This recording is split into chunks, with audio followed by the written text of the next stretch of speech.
Okay? So, yung E for today's ang ating aralin ay imnida and imnika. So, ito yung polite version ha, kanina.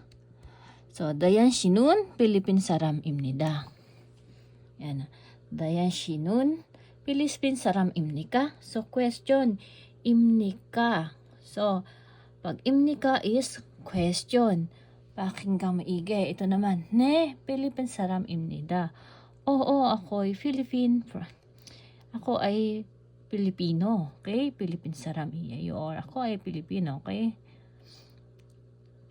Tapos dayan shinun. Kudong hakyo imnika. Kudong hakyo. Ito ay high school. Ikaw ba ay high school? Sabi niya, aniyo 대학생 입니다. Meaning, hindi, ako ay college student. 대학생. Siya ay kolehiyo daw. So, tatandaan natin na ang yeyu at saka yeyu ay equal ng imnida. These pictures should match. At saka imnika. Ang kaibahan lang, itong iyayo ay casual. Pwedeng ito ang sagot, ito rin ang tanong. Kagaya, irumi mo iyayo, jonun. Lekson iyayo. Diba? So, iyayo. Okay? Di kagaya nito, imnika. Kagaya ng imnika, ang imnika is pagsagot, imnika is question. Halimbawa, irumi mo what imnika? Ayan. Sagot niya, je erumun lekson imnida. So, lagyan natin ng sample.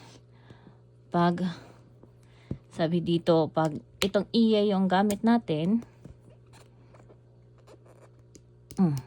okay, dito lang natin sample sa na dayan shinun, Philippine saram iyeyo. So, ang sagot niya dito, ne. Philippine saram yeyo. Iyeyo kasi nga consonant.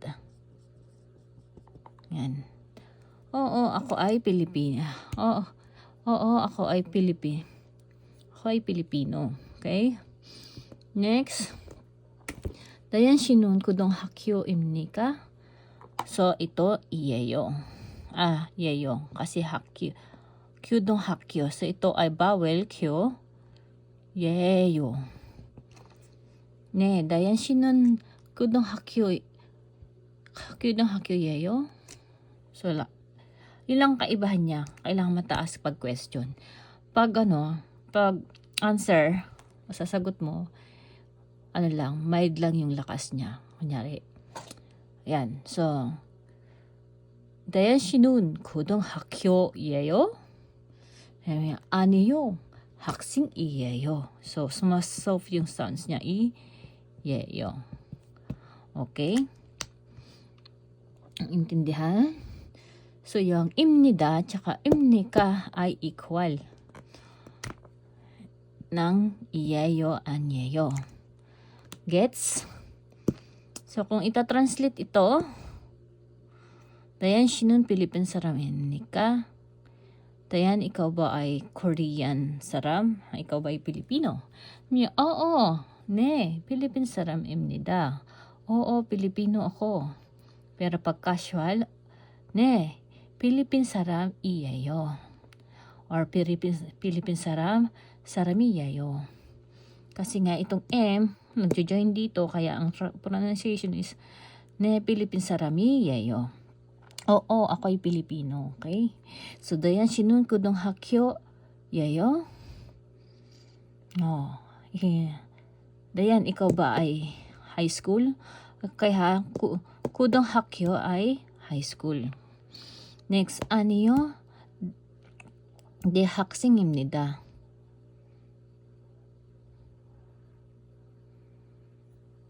대학생입니다. ibig sabihin siya ay college student. 학생. 대학생. 학생 student, de is college. Okay? 대학원 is college. Okay? 대학원. So, 아니요. 대학생입니다. Or, polite yun ha. No, sabi niya, hindi. Ako ay college student. So, pag iya yung ginamit, 아니요. 대학생 iyayo. Okay? So, tatandaan lang na ang iyayo tsaka yeyo pwedeng question and answer. Pero pag ginamit ang imnida, mas polite. Pero ang imnida, ito ay pag-answer. At ito naman ay question. Okay? Okay, those are greetings in Korea. If the person is leaving, sabihin niya, 안녕히 계세요. Okay? 안녕히 계세요. Alright? So, kapag yung tao naman ay nag-stay, halimbawa, nasa school na kayo, ngayon, yung teacher mo ay nasa loob pa. So, ang sasabihin mo sa teacher mo, 안녕히 계세요. 안녕히 계세요. Yan, ikaw magsasabi, 선생님, 안녕히 계세요.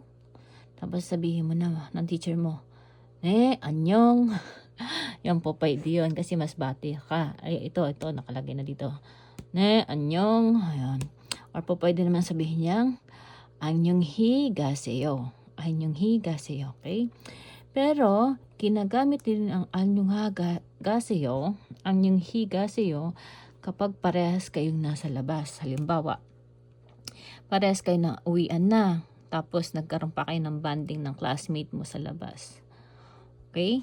Sa labas kayo, sabihin natin, nag-food trip kayo bigla sa labas. Tapos, aalis na kayo, maghiwalay na kayong dalawa. Okay?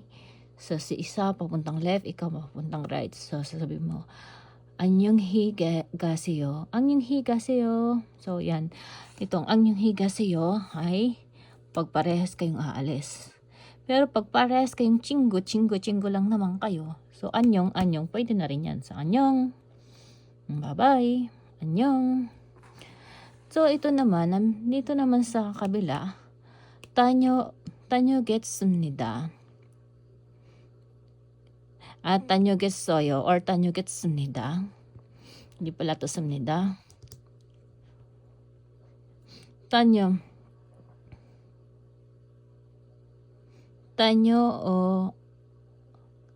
다녀오겠어요. Yan, 다녀오겠어요. Yung pag nagpapaalam ka sa magulang mo, ibig sabihin lang nito, ikaw ay membro ng bahay na babalik ka kaagad, okay? Hindi mo to po pwedeng sabihin sa eskwelahan dahil ito ay bigla kang babalik agad. Okay? Galing sa opisina, babalik ka agad. Galing sa school, uuwi ka kaagad. Soon, bali yan. Magpapaalam ka pero babalik ka uli. Okay? So, bye-bye po. I'll be back soon. Parang ganun. So, 다녀오겠어요 or 다녀오겠습니다. 습니다. Okay? Pangit ang sulat mo, Jish. 다녀오겠습니다.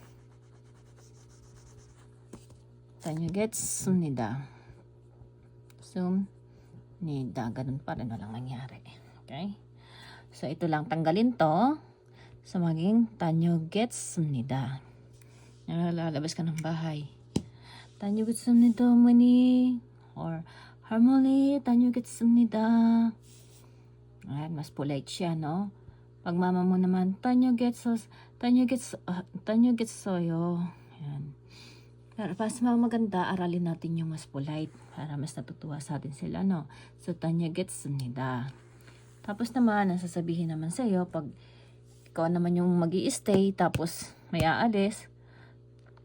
So, child tanyo oseyo. Okay, child tanyo oseyo. So, ikaw yung nasa bahay.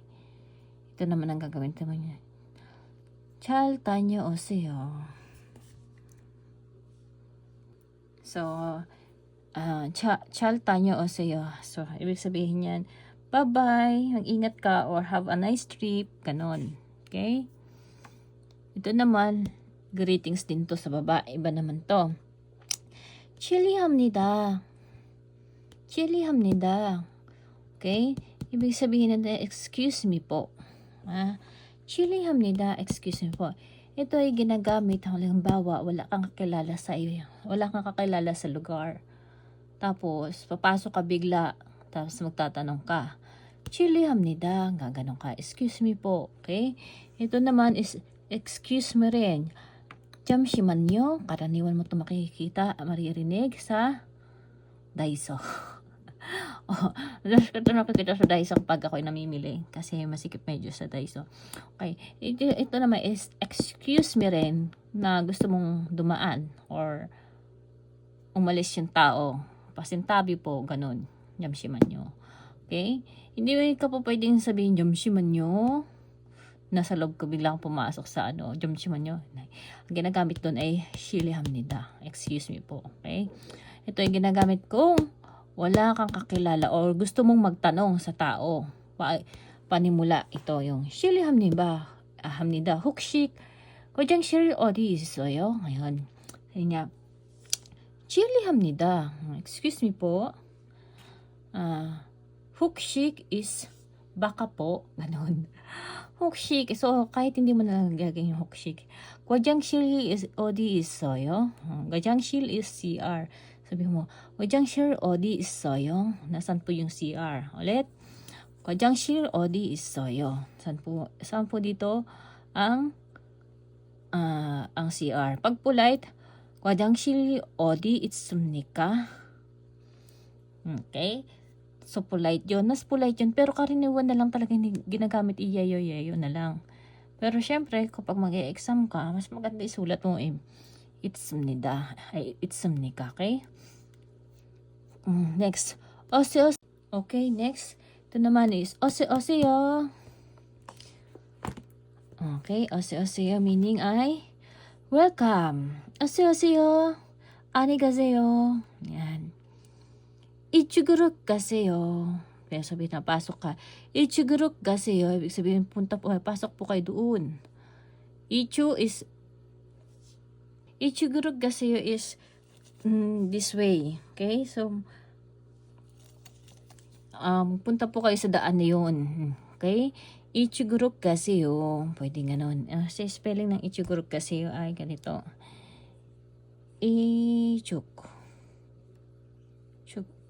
Uro.